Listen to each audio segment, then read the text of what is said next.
India में आप किसी भी कॉम्पिटिटिव एग्जाम की अगर तैयारी कर रहे हो, अगर आपका इंग्लिश का बेसिक फाउंडेशन अगर अच्छा नहीं है, ठीक नहीं है ना, तो आपको जॉब मिलने में या फिर सिलेक्शन होने में काफी मशक्कत और काफी दिक्कतें और प्रॉब्लम हो सकती है।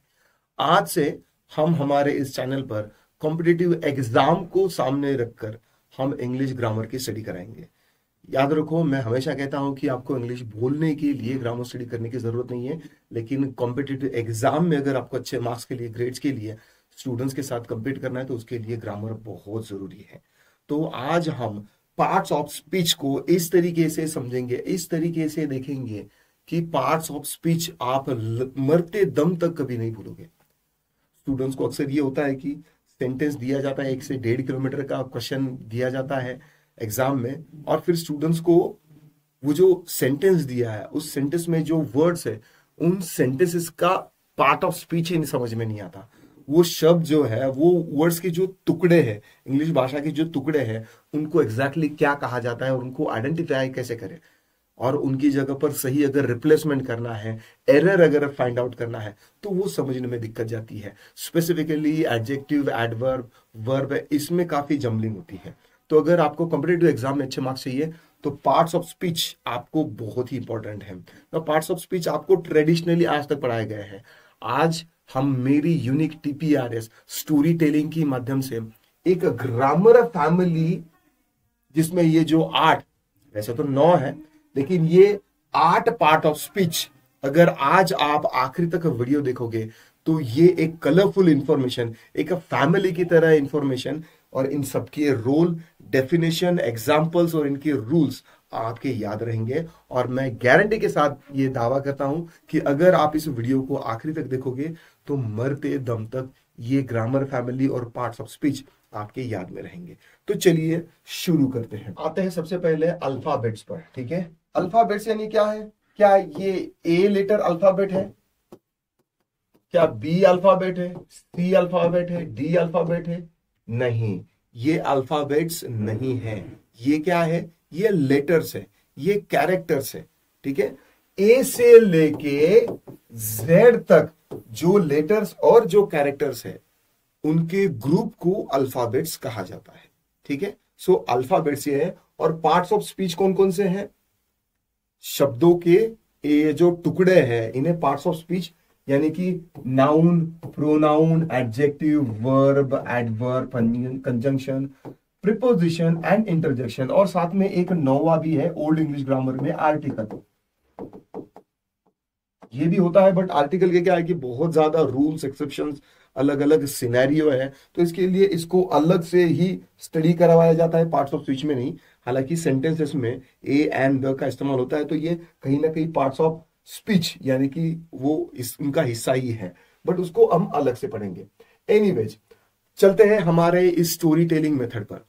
आपने कई बार पार्ट्स ऑफ स्पीच पढ़े हैं, लेकिन उनके एक्सेप्शंस, रूल्स, उनका आइडेंटिफिकेशन, डिफरेंस आप भूल जाते हो।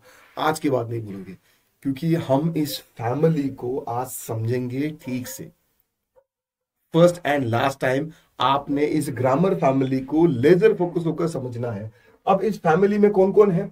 इस फैमिली में सबसे पहले देखो, एक सेंटेंसपुर नाम की एक गांव है। सेंटेंसपुर नाम का एक क्या है? गांव है।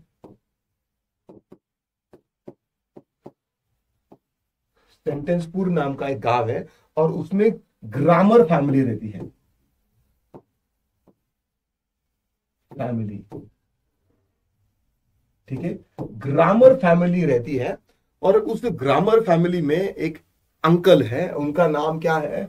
Noun uncle. ओके, ये फैमिली के मुखिया है, बड़े ही रिस्पेक्टेड पर्सन है, और इनका एक ही काम है कि दुनिया में जो भी लिविंग, नॉन लिविंग या कोई भी चीज हो, उसका नाम नाउन अंकल रखेंगे। ठीक है, इनकी बड़ी इज्जत है और ये काफी स्ट्रिक्ट है।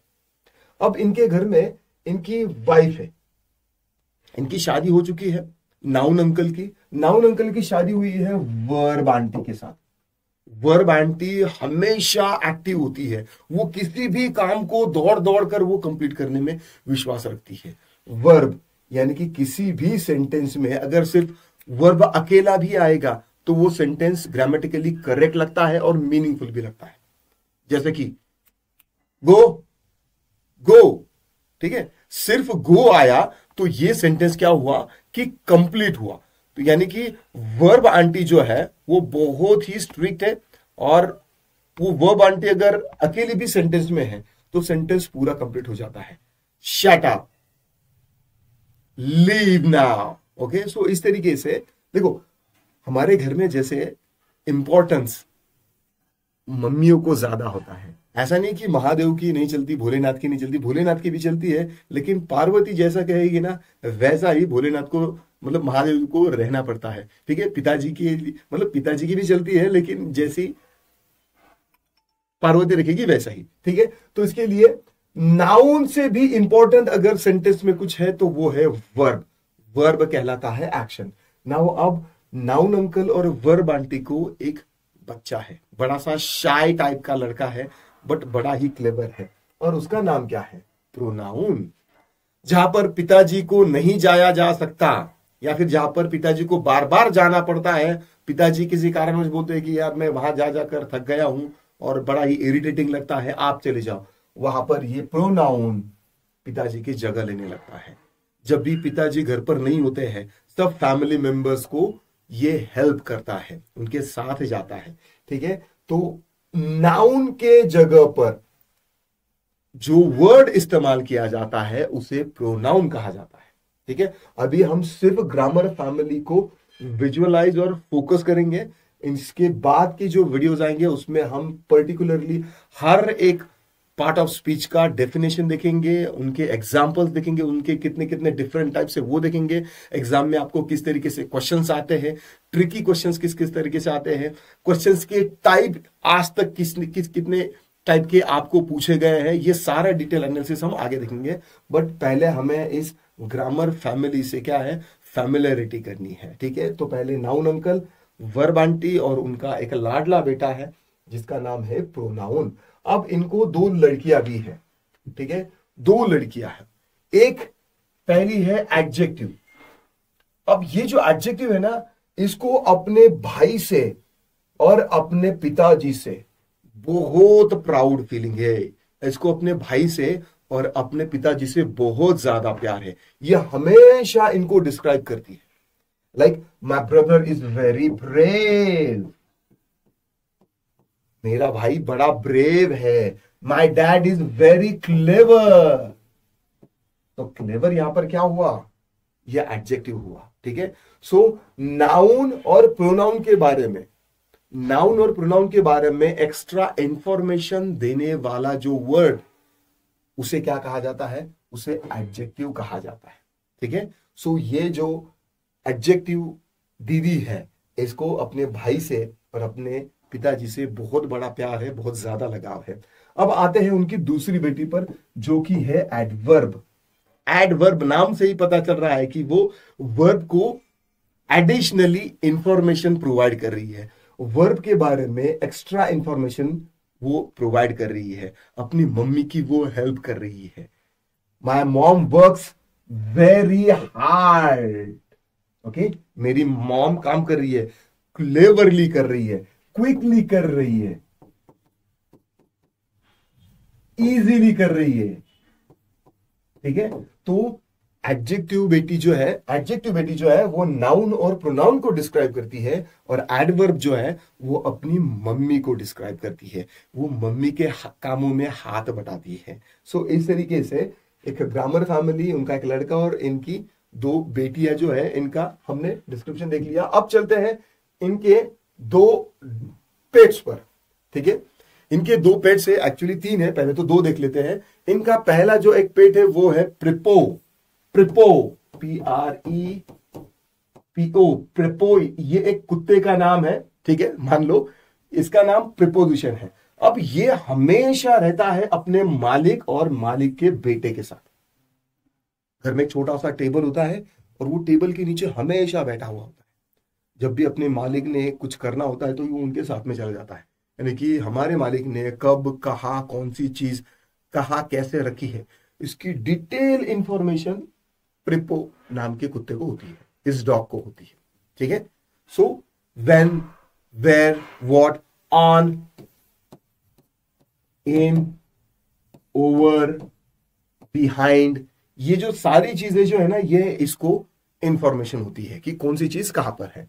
अब इनको और एक पेट है, इसका नाम क्या है? कंजंक्शन। कंजंक्शन नाम की एक कैट है।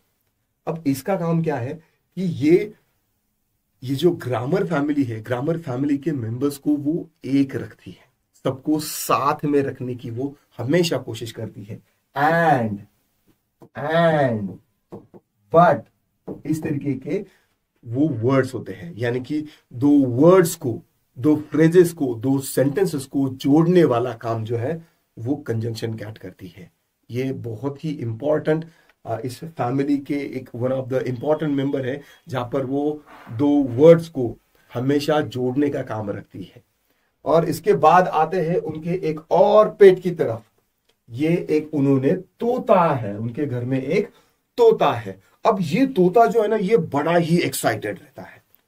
अगर कभी कोई एकदम हैप्पी चीज हो गई तो ये जोर जोर से चिल्लाएगा, अगर कुछ सैड हुआ, दुखदाई हुआ, तो ये भी जोर से चिल्लाएगा, hurray, oh no, oh my god, look at this, wow. इस तरीके के वर्ड्स जो है ये तोता बोलते रहता है, जिससे पूरे घर में हंसी खुशी का एनवायरनमेंट होता है।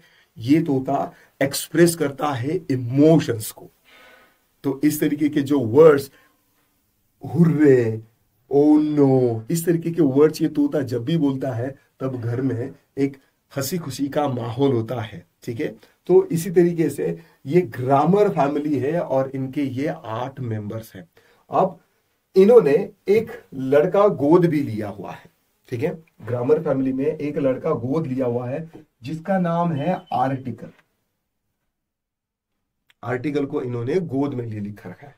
तो वैसे ओल्ड ग्रामर में देखा जाए तो पार्ट्स ऑफ स्पीच 9 है, कई सारे बुक्स में भी आपको 9 ही मिलेंगे। बट आर्टिकल के रूल जो है ना वो काफी कॉम्प्लेक्स, कॉम्प्लिकेटेड और बहुत ज्यादा रूल्स है आर्टिकल्स के। इसके लिए पार्ट्स ऑफ स्पीच में इसे ऐड नहीं किया, इसके लिए अलग से ही एक बुक छाप दी मानो। ठीक है, तो इसका हम अलग से स्टडी करेंगे।